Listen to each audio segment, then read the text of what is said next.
চীনের কারখানায় নির্মিত গাড়িতে ফুল সেলফ ড্রাইভিং বা এফএসডি প্রযুক্তি যুক্ত করতে চায় টেসলা। এ বিষয়ে আলোচনা করতে চীন সফর করছেন কোম্পানির প্রধান নির্বাহী ইলন মাস্ক। চীনের ইভির বাজারে প্রতিযোগিতায় এগিয়ে থাকতে দেশটিতে এফএসডি প্রযুক্তির গাড়ি তৈরিতে আগ্রহী টেসলা। ডেস্ক রিপোর্টে বিস্তারিত। ওয়ালটন ফ্রিজ কিনে অনেকের মতো আপনিও হয়ে যেতে পারেন মিলেনিয়াল। সেরা পণ্যের সেরা অফার। মার্কিন ইভি কোম্পানি টেসলা প্রযুক্তির দৌড়ে সবসময় এগিয়ে ইলন মাস্কের কোম্পানিটি। ইতোমধ্যে যুক্তরাষ্ট্র আর ইউরোপের বেশ কয়েকটি দেশে চলছে টেসলার ফুল সেলফ ড্রাইভিং অর্থাৎ সম্পূর্ণ স্বচালিত গাড়ি। তবে এই তালিকায় নেই টেসলার দ্বিতীয় বৃহত্তম বাজার চীন। এবার সেখানেও এফএসডি প্রযুক্তির গাড়ি আনতে চায় টেসলা। সেই লক্ষ্যকে সামনে রেখে রোববার চীন সফরে গেছেন ইলন মাস্ক।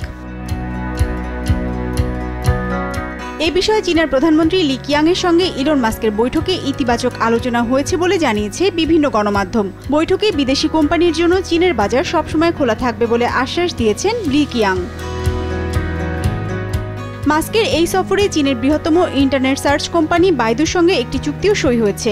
চুক্তির আওতায় চীনের বিভিন্ন রাস্তায় ম্যাপিং করার অনুমতি দেওয়া হয়েছে টেসলাকে। ফলে অ্যালগরিদমের প্রশিক্ষণের জন্য দেশটির বিভিন্ন পাবলিক রাস্তার তথ্য সংগ্রহ করতে পারবে এবং তা দেশের বাইরে পাঠাতে পারবে কোম্পানিটি।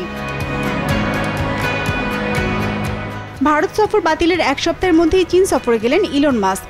বিশ্লেষকরা বলছেন, আপাতত ভারতে বিনিয়োগের কোনো পরিকল্পনা নেই টেসলার, বরং চীনের বাজার অনেক বেশি সম্ভাবনাময়। ফলে চীনে বিনিয়োগকে লাভজনক হিসেবে মনে করছেন এই বিলিয়নিয়ার। তবে টেসলার এফএসডি প্রযুক্তির গাড়ির নিরাপত্তা নিয়ে প্রশ্ন আছে। যুক্তরাষ্ট্রের ন্যাশনাল হাইওয়ে ট্রাফিক সেফটি অ্যাডমিনিস্ট্রেশনের এক প্রতিবেদন বলছে, এখন পর্যন্ত টেসলার অন্তত 13টি স্বচালিত গাড়ি দুর্ঘটনায় পড়েছে। এসব দুর্ঘটনায় নিহত হয়েছেন অন্তত একজন। স্বচালিত গাড়ির নিরাপত্তার দিকটিতে বিশেষ নজর দেওয়ার কথা জানিয়েছে টেসলা। বিজনেস রিপোর্ট, মাছরাঙা টেলিভিশন।